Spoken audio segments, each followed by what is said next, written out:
Enough is enough. Let the Senate, let them put their salary on this minimum wage too, and let's see what will happen.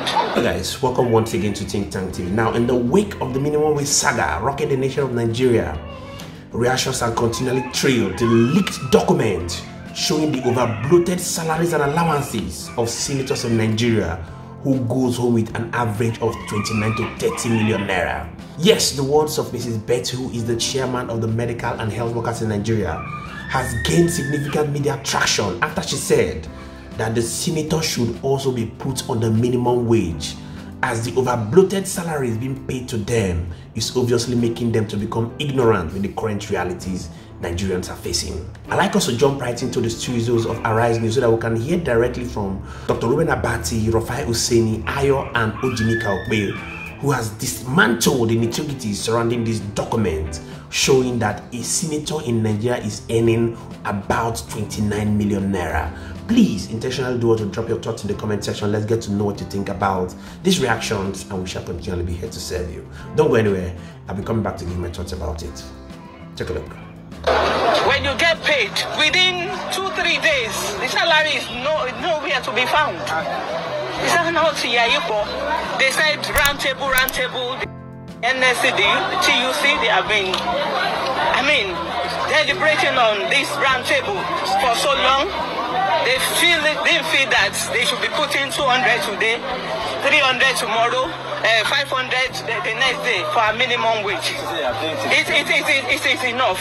Enough is enough, please. Let them go, let the Senate, the whatever, let them put their salary on this minimum wage too, and let's see what will happen. Wow. Yeah. Let it go around. Let it go around like that. Well, can you blame Betty at this point? I mean, if we're seeing the senators making what, a whooping 30 million naira a month?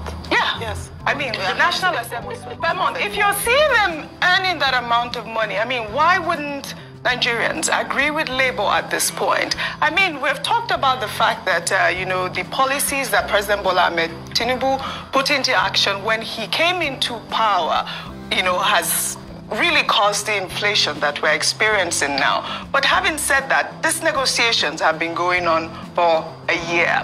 Let me take Atedo Peter Side's tweet. He wrote, "The Nigerian minimum wage negotiations were going to be unnecessarily difficult because federal government poisoned the atmosphere for responsible negotiations by approving a reckless 90 billion naira hard subsidy luxury SUVs for legislators, etc., thereby creating the false impression that the federal government was rich." Well, Finn wrote, "The Nigerian economy can't afford 100,000 minimum wage, but this nation can't pay 100,000 naira self.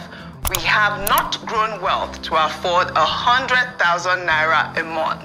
100,000 naira is $72. Well, NLC had been, posting a series of tweets, and this is one of them where they broke down, the amount the senators are making and the House of Assembly. This is, what does it say? Nigeria's senators' earnings, can they deny this? The Nigerians and Nigerian workers, this is a possible wage. Ayo, I hope you can help me with this because I can't really see that. All right, so this is the living wage. There. Yeah, can we? No, I can't. All right, so the picture, can they deny this? Nigerian workers deserve better. A living wage is possible. And then goes on to break down Nigerian senators' earnings, highlighting wardrobe allowance. That's wardrobe allowance. They're highlighting out of 621,061 naira and 37 kobo. That's what brings you to the amount. So the basic salary is 2,484,245 and 50 kobo. But when you add all the allowances, it goes on to become 29,479,749 monthly. I believe get hardship allowance when Nigerians are the ones facing the hardship. They get hardship allowance. I think Queen B broke it down as well. This is another Twitter user. She wrote, "This is pure wickedness. How can anyone justify one furniture allowance at 7.45 million? accommodation allowance at 5 million naira, vehicle allowance at 10 million naira, vehicle maintenance at 1.8 million naira, hardship allowance at 1.2 million naira. All of these are monthly in a country that is the poverty capital of the world. Labor must insist and never be cowed or go below 200,000 naira minimum wage. This was horrible yesterday. The Lagos State University Teaching Hospital in Ikeja was also shut down. Doctors and other health workers joined the strike. Let's look at that video before I come to you, Dr. Abati. Yeah, right now at the General Hospital last week, Ikeja, no doctor around. This morning, everybody are there. No doctor to attend to them. You can see they are chasing the workers out. You can see this is General Hospital last week. You can see. I believe the union, the health union, stated that emergency workers were still, on call. But you can see our nation at this moment plunged into darkness. Schools are closed, airports are closed, and we blame the federal government. I blame the federal government. I don't know about you, Dr. Abati. This is going on for too long. From the perspective of organized labor, the strike action yesterday, from their own perspective, was effective. They shut down the airports, they shut down the hospitals. ASU has also joined the strike. 18 other unions are involved in the strike. And the cost, as our guest, Dr. Adedipe, was saying yesterday, runs into billions of naira. But even more than that, the cost is to be measured in terms of the pain that many Nigerians have had to suffer. People who could not have access to medical services, people who could not get fuel to buy, people whose operations, businesses have been disrupted by the cessation of banking services, which is why government needs to find a solution to it. And it's good that they have returned to the negotiating table and they say that they will meet on a daily basis until this matter is resolved. It has to be resolved anyway. The 2019 new National Minimum Wage Act having expired in April, so a new law must come up. But negotiation, dialogue is the main issue. I return to the point made by Mr. Atedo Peterside and others. Atedo Peterside's point is about, signaling. There's something in government about signaling. The kind of signal that you send out is what will determine public response to your administration. The government is buying SUV for legislators. The government is subsidizing Hajj trips, pilgrimages, to the tune of 90 billion. And then the people also look at people in government living conspicuously, ostentatious consumption, conspicuous consumption, to use a more technical word, either in terms of their private lives or in terms of how they operate officially. So the people will say, well, it means that there is money. So if the money is there, then let us all benefit from it. You can't say government is broke, government is insolvent, and government is asking the people to make sacrifice, the same sacrifice that the lawmakers in the National Assembly are not making. Hardship allowance is 50% of basic salary. Basic salary is 2.4. Hardship allowance is 1.2. Please, what hardship are the people in the National Assembly going through? They even collect wardrobe allowance.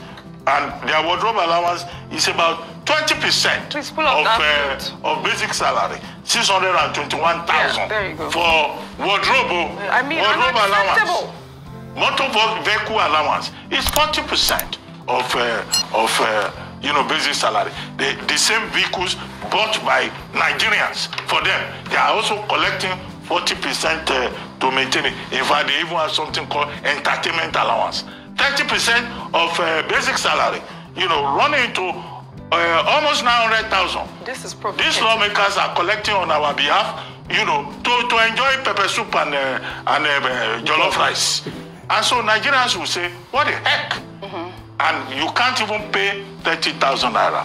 Well, unfortunately, the woman I think you mentioned her name as Betty, yes, the labor activist, saying that maybe National Assembly members should start collecting 30,000 naira. Well, that is not likely to happen. Indeed, when the basic salary, when the new minimum wage is increased, you'll be surprised.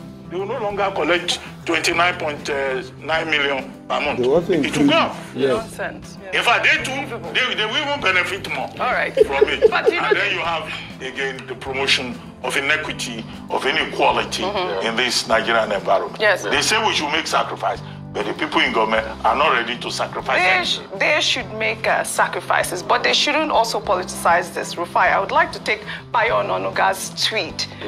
Who actually said that, you know, let me read this tweet. He wrote, it's saddening that Labour could go to this extreme, but it is not surprising to the prospective minds.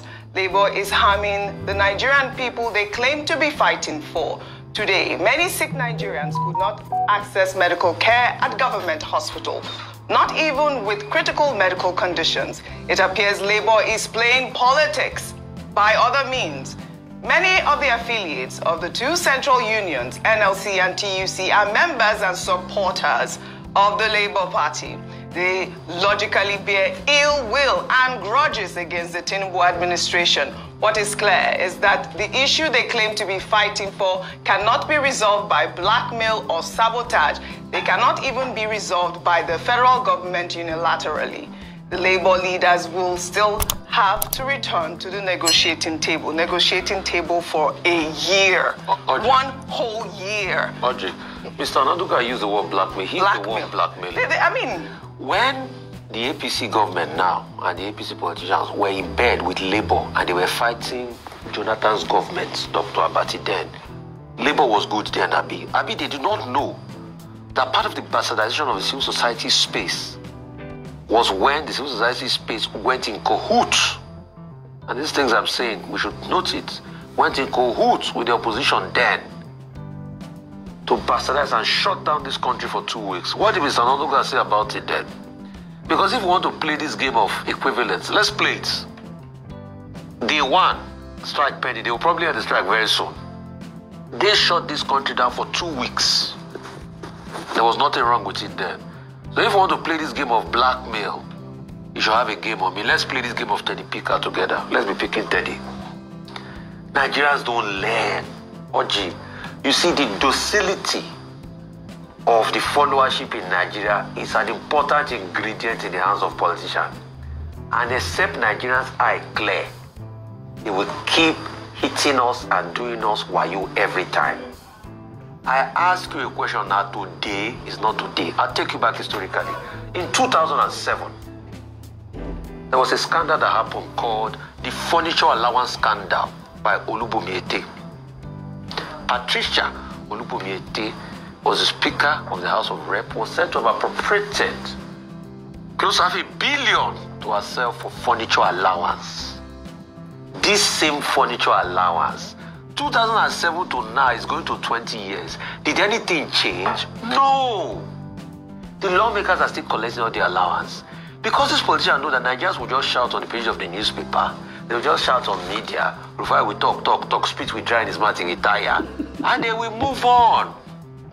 This was the same allowance we protested about in 2007. The big scandal of Olubomiete then. It continues. This same thing reoccurred. This allowance also reoccurred during the time of Chuba Okadigbo. It continued then. So when there's a lot of docility and people can ask questions, it will only continue. And that's why you are seeing all the numbers you are seeing. That's why the NAS budget keeps increasing every year. And the people budget keeps suffering.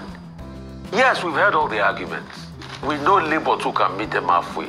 But government has constantly shown bad faith. This was the same government that took a supplementary budget last year to be able to buy cars, 160 million. So after spending 160 million, then the next thing now, they are talking about using 10 million to give them cars every month. Why can't they buy fairly used made in Nigerian cars? You've seen it for yourself. Now, the truth of the matter is that Labour is one of the most significant groups in Nigeria that has the ability to bring the political class to their knees, which they obviously did yesterday.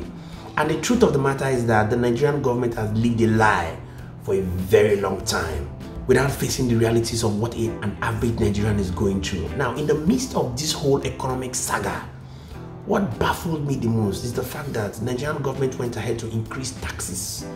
The Nigerian government went ahead to increase electricity tariff. The Nigerian government went ahead to increase interest rates. And I began to wonder, how can you be increasing interest rates with this current economy? How can small and medium scale industries have ability to access loan? Because obviously, these small and medium scale industries should be the major drivers of the economy. But no, they obviously have their economic tactics and their English language to come on board to say, because of this, because of that, we're increasing. How can you? I don't understand the economic statistics they use to come up with all this analysis. This analysis, which obviously does not reflect their words on national television.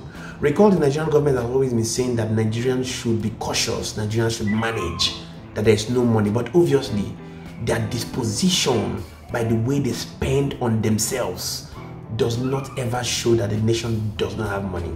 And that is what is giving the labor the impetus to go ahead to begin to demand what they think is worth them, because obviously they have devalued the naira. And it's unfortunate to see a situation where a Nigerian will go to the market with a bag full of money and come out with a handful of goods. How then do you expect people to survive? And like I was saying to someone the last time, I said, when you begin to pay a minimum wage to a worker that you know that can definitely not take care of his bills, what are you telling him? It's very simple. Go and find a way to sort yourself. Even if it means going ahead to do corruption, do it. Because we all know that the reality is that the monies you're paying to the people cannot pay their bills. Just like Labour was saying, that let's have a rundown of the statistics. Let's have a rundown of what exactly this money is going to be. How exactly this money is going to be taking care of an average family of 5 or 4.